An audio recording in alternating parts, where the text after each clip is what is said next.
I say welcome to anyone who's in Zoom. Welcome to all the people here. I'm so glad Braden could join us today. And Bradley and Crystal. And Maggie. All right. You know what? Today is about the Daily Word. And it's been shining a light into the world for 100 years. And this is the book they put out. I ordered it, and I did not quite expect it to be this big, but it is 100 years after all. Now, it's not every daily word. It's very cleverly put together. And notice, you can see I've already gone through quite a bit of it. I've tabbed and underlined, and I really recommend this. It's a wonderful book, and so please feel free to look at it after service. Well, you know, words have been very important to us here at Unity in this month of January because we celebrated the White Stone Ceremony. And we've, of course, we did the Burning Bowl earlier. But the White Stone, you know, everyone's written their word on the stone. And of course, we have this daily word. It's such an anchor, a rock for us here at Unity. Now today the Daily Word is translated into 4 languages and it's read in more than 100 countries. You know, we keep wondering about Unity is the best kept secret. Well, it's really, if we look at it worldwide, it's maybe not that much of a secret with this little publication. And of course it even has a Braille version, and now you can get it online, and it's amazing how it's evolved. Well, I wanted you to see the very first Daily Word. I'm not even sure they put a word with it. But now, you know, I realize the language is a little different, but let's take a look at it. I mean, you know, truth is truth, no matter when you read it. But it started off, God who commanded the light to shine out of darkness has shined it in our hearts to give the light of knowledge. In order to have spiritual understanding, man must first realize that he has the capacity for it. When one acknowledges that it is natural and right for man to have full knowledge of the infinite, he is but confirming his own ability to enjoy infinite understanding. Man is the manifestation of God within, and in his likeness, he's all wise and all knowing. So it does a little bit more, but I skipped to begin today to rise out of the belief that by nature you are limited in understanding. Never think or say that anything is too difficult for you to comprehend. Think at all times that man is capable of knowing all truth. Learn to rely upon the light of God within to make clear whatever you wish to know. My goodness, if only instead of listening to the news, we would just listen to the inner guidance.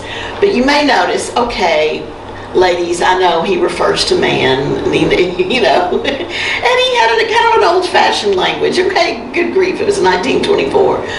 But we're going to look at how things have evolved for Unity since then.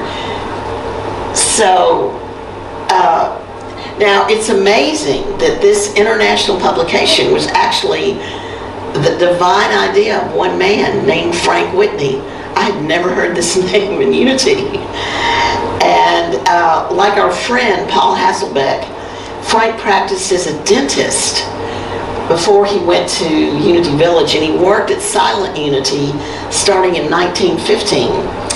And 3 years after that, 1918, he became the dean of the correspondence school because it was a really big deal to, you know, Charles thought of Unity not as a religion, not as a church, but as a school for truth principles. And even with Alice Bailey, did you have courses back that you or did you always study in a group back then? No, I had single courses. So this correspondence school was really a big deal with Unity for a time. But then something arose in Frank Whitney, and he when he launched the publication, He intended it to be a manual of daily studies. Well, see, that makes sense. If he was doing that correspondence school, he wanted to have daily a lesson for each person to study. And he wanted these students to be eager to learn and practice the principles of truth. So in the foreword of the first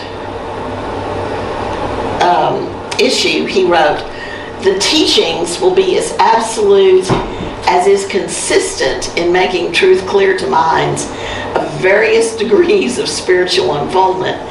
The power of the Word will be taught day by day." So Whitney had written many letters to people in Silent Unity. You know, people used to write in. They probably called in too, but they would write in and then people would answer their letters. And he thought that they would benefit from a daily reminder of the truth. And he dedicated 14 years to producing the Daily Word monthly. And he wrote he wrote poems and he wrote most of the daily words. But at that time, y'all, there weren't any pictures. It was real plain. And no one took credit for anything. It was just, there weren't any, I don't even think he took credit as being an editor. So it was kind of interesting. Then a really famous editor of Daily Word is Martha Smock, and that name I have heard. And look, she served from 44 to 57 and took a break to raise her family and came back and did 20 more years. And she says that Daily Word serves as a daily reminder that nothing is hopeless or impossible, and reaffirms that we are spiritual beings who can meet any situation happily, effectively, and constructively. She was just a very positive person. So I know you don't want to spend forever going back and looking at the past. We need to look forward, but I think it's fascinating to find what was in these people's minds as they created this unity movement. And as I was saying, you see at the top, they were just little bitty pamphlets in the beginning. And as you go down, they get more and more colorful. And today, we just expect the Daily Word to have colorful photographs. I should have put one. There's one. There you go. And now it's become a bi-monthly publication instead of monthly.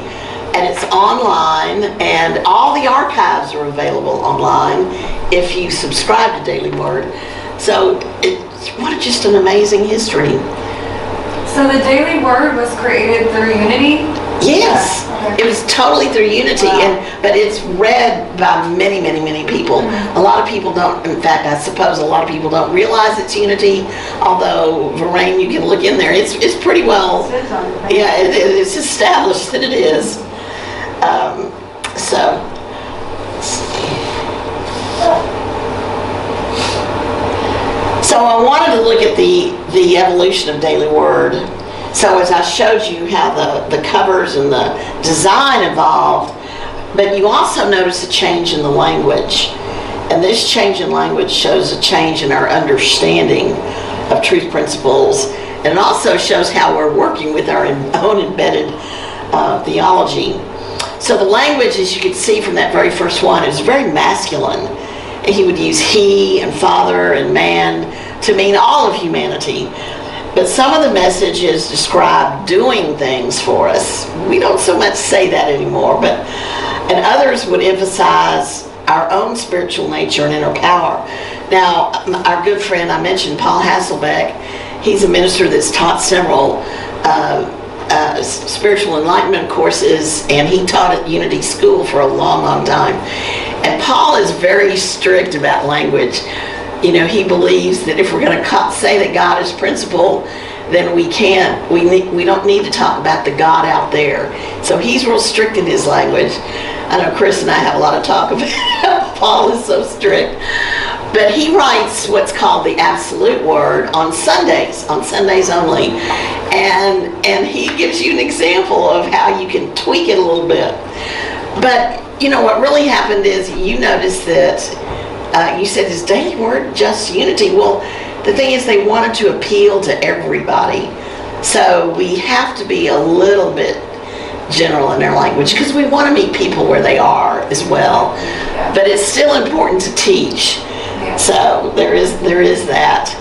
And so I kind of got ahead of myself, but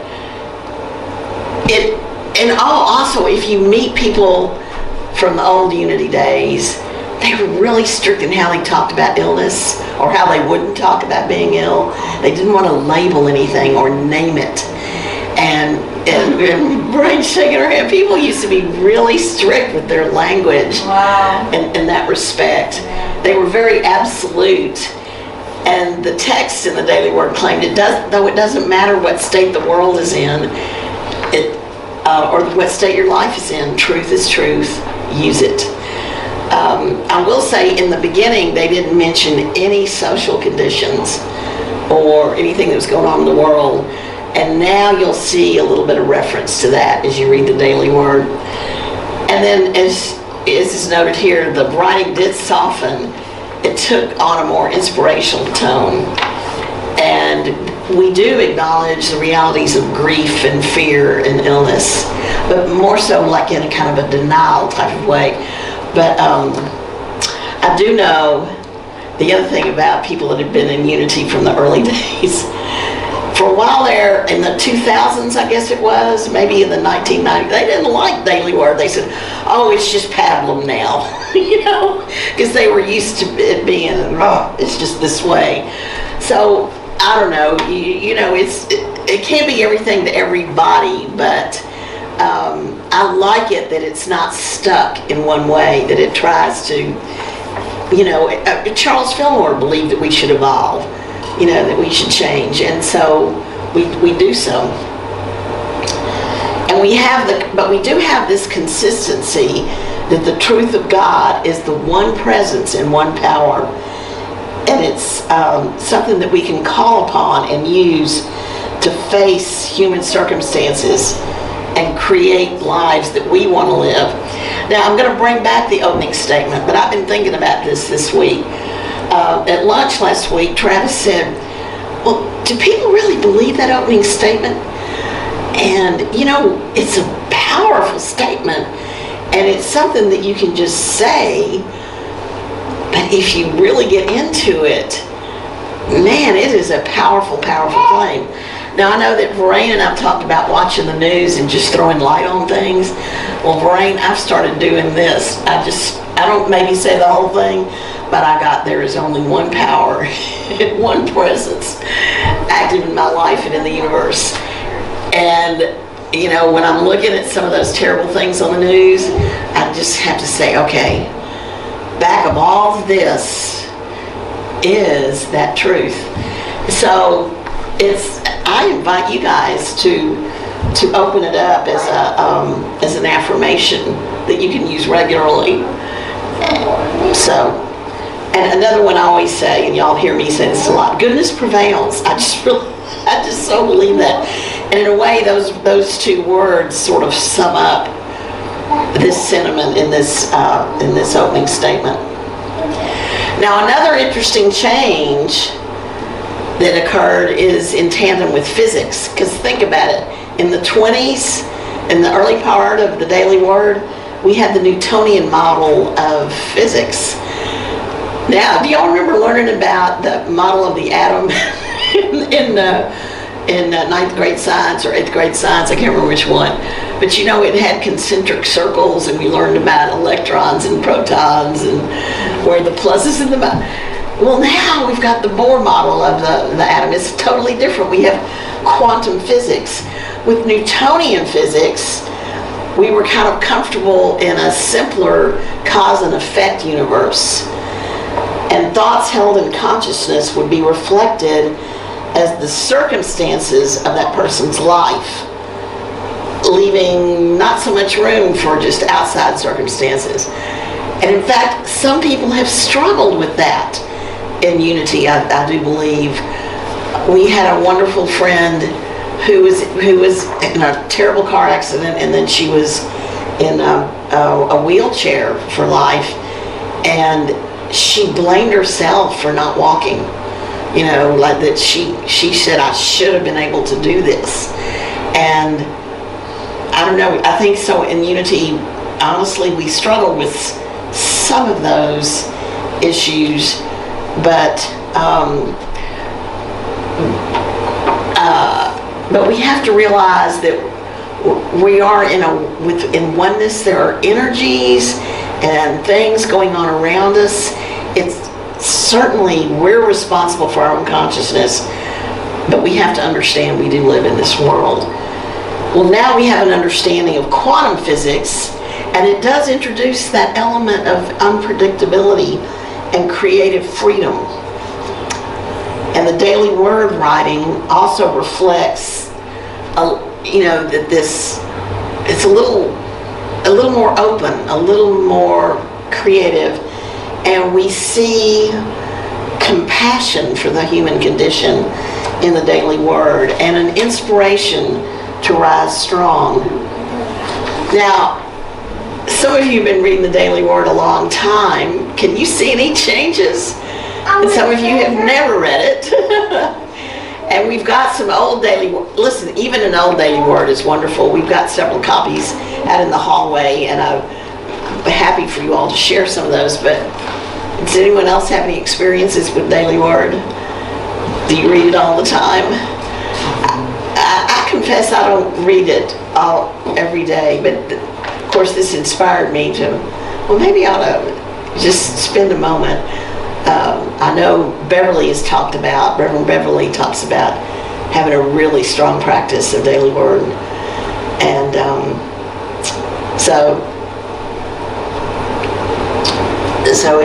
anyway, so I wanted to show you the current editor of the Daily Word is Teresa Burton. And in her message, she wants us to realize that the writing of Daily Word with increasing consistency declares that the power and presence of God is not just in us, it is us. It is you. And many report feeling bereft, wondering where God is gone. And I think they do a nice balance of it, but maybe you don't see the word God so much in the Daily Word right now. I didn't realize that. But Teresa does say God is where God has always been. Expressing is the light in each mind and the love in every heart. So I love that statement.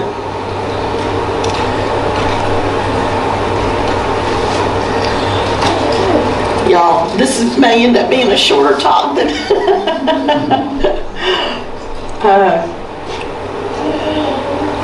well, I wanted to I've got a good long meditation for us today, but I wanted to close by looking at the daily word, or the word of the year for Unity. And I came up with this slide, that 2024 is an open door. And by the way, I wanted y'all to know I made stationery out of this. So if anyone wants me to print some off, I can print half-sheet cards with this image on it. And this is, if you haven't been into our sanctuary, we've got our beloved mural in there, and I love this, crossing the stream. And I love the light that's in this photograph. Well, the door, an open door, is not our word of the year, because we ask you all to contribute, and everyone had some good ideas. And the word that sort of stuck, that we landed on in a board meeting, was embrace. The word embrace came up, and it's really rather appropriate for us this year, because we have posted our building for sale, but that doesn't. Oops, that's okay.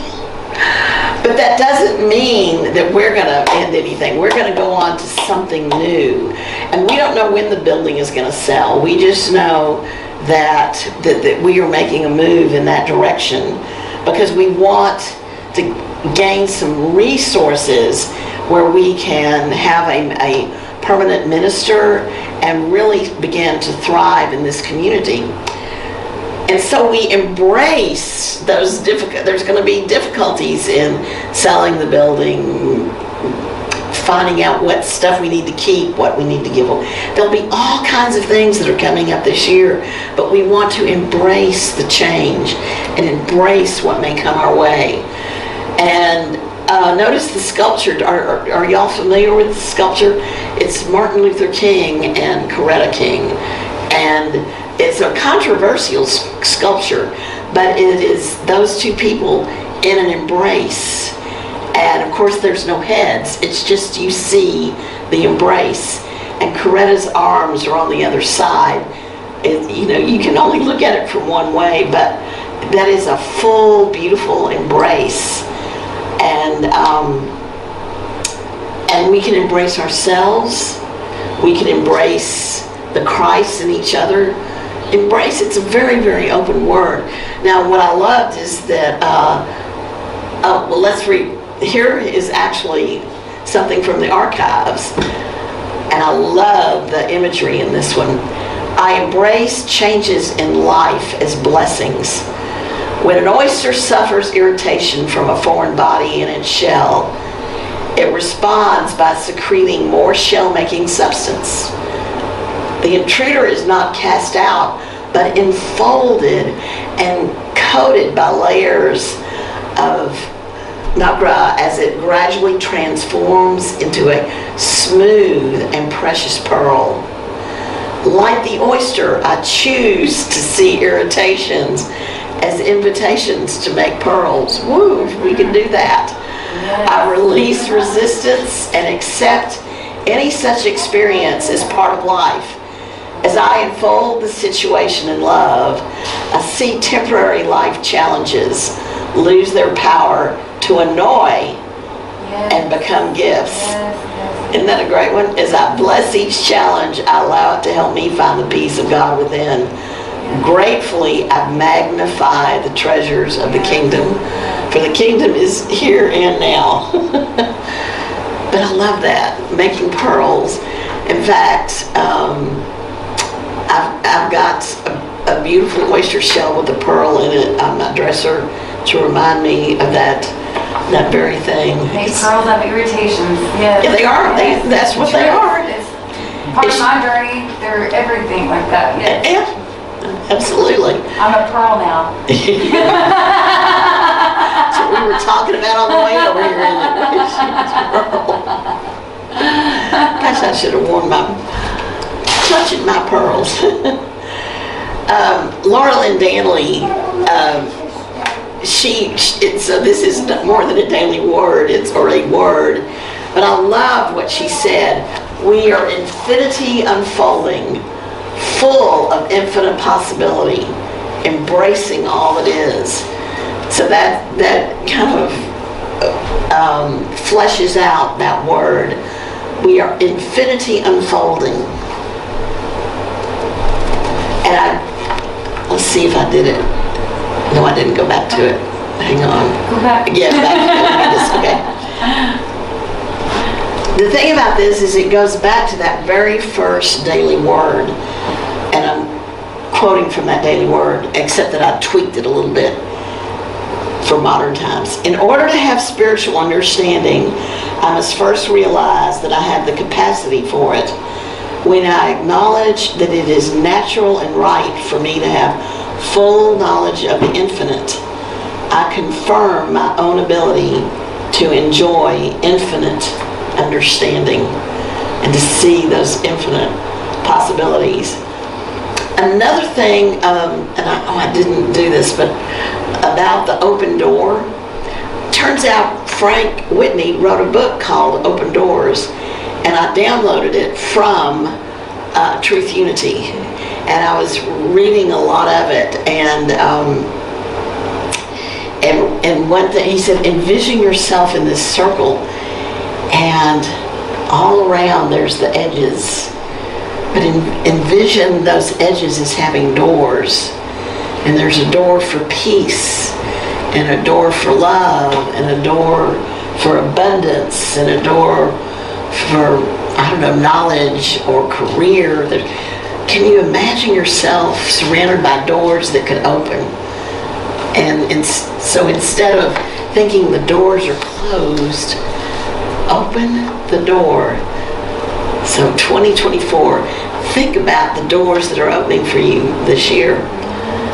And I'll go back to that saying, we are infinity unfolding, full of infinite possibility, embracing all it is.